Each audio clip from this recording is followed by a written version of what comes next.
Essa mulher que vocês estão vendo agora na tela, né, ela ofereceu a virgindade da própria irmã de presente de Natal para o namorado. E os dois gravaram tudo. Imagina só, uma garota de 15 anos sendo dopada pela irmã mais velha durante a ceia de Natal. Enquanto ela estava inconsciente, o casal abusava dela na frente das câmeras. Essa não é uma história inventada. Isso aconteceu de verdade. E o pior, esse foi apenas o começo da crueldade de um dos casais mais doentios da história criminal. Eles ficaram conhecidos como a Barbie e o Ken do crime. Bonitos, loiros, sorridentes, mas por dentro dois monstros. E esse é o caso de hoje. Olá, medrosos e medrosas, tudo certinho com vocês? Eu sou a Renata, está começando mais um Mundo Sinistro. Se você curte histórias reais, sinistras, bizarras e macabras, eu já peço, gente, para que você se inscreva aqui no canal, ative o sininho de notificações, deixe o teu like, compartilha com quem gosta desse tipo de conteúdo, me acompanha nas redes sociais que estão aparecendo agora na tela e vamos ao caso após a vinheta. Vamos começar conhecendo um pouco de quem era Paul e Carla.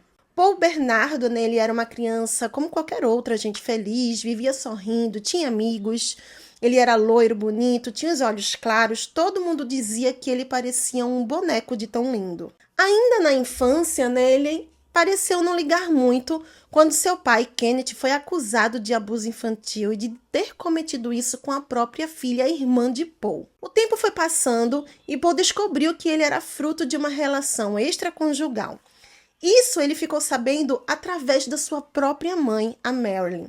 Bom, esse fato na vida dele, ele descobriu quando tinha 16 anos. A partir daí, ele jamais seria a mesma pessoa. No final da década de 1980, Paul começou a ter uns comportamentos estranhos e passou a mostrar um certo desprezo pelas mulheres. É aqui que começam as histórias que fará dele conhecido como o boneco assassino, né? O Ken assassino.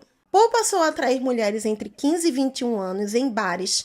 Ele seduzia suas vítimas para depois bater e humilhá-las. Durante a relação, que muitas vezes não era consentida por essas mulheres. Se é que você me entende. Depois, ele ainda foi mais além, atuando, né, como um estuprador, onde ele morava. Gente, eu vou deixar o nome do local aqui, eu não sei pronunciar. Isso por 5 anos.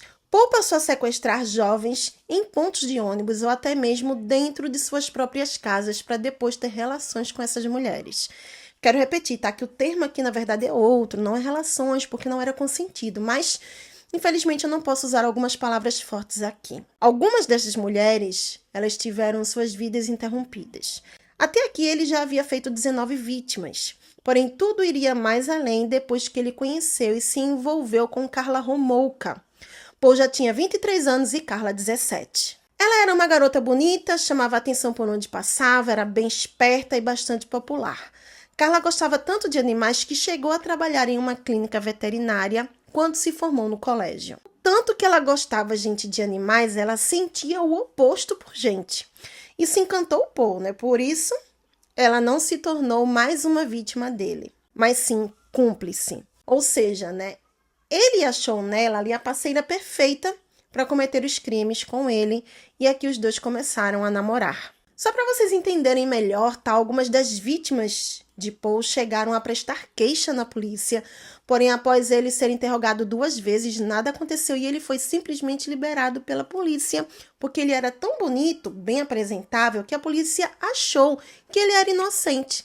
Isso fez com que Paul continuasse com a sua rotina de maltratar, abusar e tirar a vida de mulheres, e a partir daqui, né, com a ajuda da Carla. Tanto que ela ficou conhecida também como a Barbie do crime. O relacionamento deles, que estava em seu 3º ano, já estava deixando o Paul ali meio que entediado. Foi aí que Carla teve a ideia de oferecer a virgindade da sua irmã de presente de Natal para ele, isso em 1990. Tammy era a irmã de Carla, ela tinha apenas 15 anos. E para que isso acontecesse, a Barbie, né, ela acabou usando tranquilizantes que ela pegou escondido na clínica veterinária onde ela trabalhava. E o que ela fez? Após a ceia de Natal, quando todos foram dormir, Carla ofereceu uma bebida que continha o tranquilizante para a irmã. Tammy, né, não sei qual foi a bebida que ela tomou, se suco, água ou refrigerante. O fato é que Tammy bebeu. E com ela desacordada, os dois ligaram a câmera e passaram a abusar da garota e gravar. Como ela estava, gente, intoxicada e desmaiada, ela acabou se engasgando com o próprio vômito e assim teve a sua vida interrompida. Poe e Carla correram para limpar a cena do crime e, mais uma vez, por incrível que pareça, nada aconteceu com eles dois. A morte de Tammy foi atestada como excesso de álcool. Os desejos de Poe apenas aumentaram, né? Os dois passaram a atrair adolescentes e abusar delas. Gravavam esses vídeos e de vez em quando tiravam a vida delas. Os dois se casaram em junho de 1991, um casamento de contos de fadas. E olha que macabro, no mesmo dia em que uma de suas vítimas foi encontrada no Lago Gibson. A menina havia sido sequestrada semanas antes e abusada durante vários dias. Que casamento, hein, gente? Quase um ano depois, em abril de 1992, Poe e Carla fizeram mais uma vítima. Depois eles deixaram o corpo em uma estrada rural. Foi aí que a polícia percebeu que ambos os crimes estavam conectados. Só em janeiro de 1993, Carla terminou seu relacionamento com Poe depois que ele lhe deu uma surra com uma lanterna. Ela já havia sido agredida por ele algumas vezes e como ela tinha uma personalidade forte, ela não aceitou continuar assim. E aí, 2 meses depois, o DNA de Poe bateu com o do estuprador desse lugar aqui, que eu vou deixar a gente na tela para vocês, fazendo com que ele ficasse sob investigação. As maldades do casal só começaram a ser descobertas mais alguns meses depois, quando a polícia canadense finalmente ligou outros 2 crimes de jovens com as mesmas características ao mesmo autor.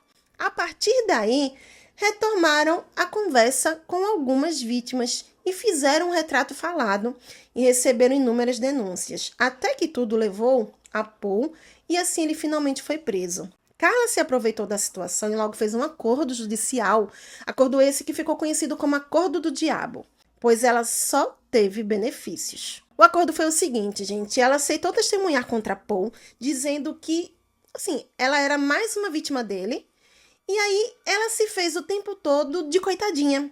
A justiça contou que Poe confessou ter abusado de pelo menos 30 mulheres. E ela entregou muita coisa dele para poder incriminá-lo. Daí Poe foi considerado culpado de todas as acusações contra ele e condenado à prisão perpétua. Isso pelos abusos, assassinatos, sequestros de apenas 2 adolescentes. E aí, por causa desse acordo, que ela fez com a promotoria, a Carla foi condenada a 12 anos de prisão. Só depois foi descoberto que ela era cúmplice de Poe e que era ela quem gravava os abusos. Por isso, o acordo que ela fez ficou conhecido como Acordo do Diabo. Carla foi solta em 2005, casou-se novamente e se tornou mãe. Já Poe entrou com um pedido de liberdade condicional em 2018, o que foi negado após 30 minutos de liberação. Um advogado, em nome das famílias das vítimas, relatou que nunca houve um pedido de desculpas do Poe. Nunca houve qualquer indicação de remorso, de arrependimento. Poe foi transferido para uma prisão de segurança média, gerando revolta no Canadá, mas ele nunca se arrependeu do que fez. Medrosos e medrosas, esse caso é daqueles que deixam a gente assim sem palavras. Um casal jovem bonito que parecia ter saído de um comercial de televisão, mas que por dentro acabava escondendo ali uma crueldade sem limites. Poe e Carla destruíram várias vidas, abusaram de dezenas de mulheres e meninas e ainda tiveram a cara de pau de gravar tudo como se fosse um troféu. O pior de tudo é que Carla conseguiu um acordo absurdo, saiu da prisão em 2005, só recapitulando aqui, reconstruiu a vida, casou de novo e virou mãe, enquanto muitas famílias nunca mais tiveram paz. Poe continua preso até hoje, mas o simples fato dele ter sido transferido para uma prisão de segurança média já gerou revolta em todo o Canadá. E o mais triste, ele nunca demonstrou arrependimento verdadeiro. É difícil até entender como 2 pessoas assim conseguiram enganar tanta gente por tanto tempo. Principalmente as autoridades. A aparência realmente importa tanto, infelizmente. Um rosto bonito esconde qualquer monstro. Absurdo, E vocês, o que acharam desse caso? Acharam um acordo com a Carla justo? Acham que ela era só uma vítima ou tão culpada quanto ele? Pergunto, gente, porque eu gosto de saber a opinião de vocês. Me conta aqui nos comentários, eu leio todos. Se você chegou até o final, já deixa aquele like para ajudar o vídeo, se inscreve aqui no canal se ainda não for inscrito, ativa o sininho, né, para não perder os próximos casos que eu trago aqui, compartilha com aquela pessoa que curte true crime, né, pesado igual a gente. Já me acompanha nas redes sociais, um beijo e até o próximo vídeo, medrosos e medrosas.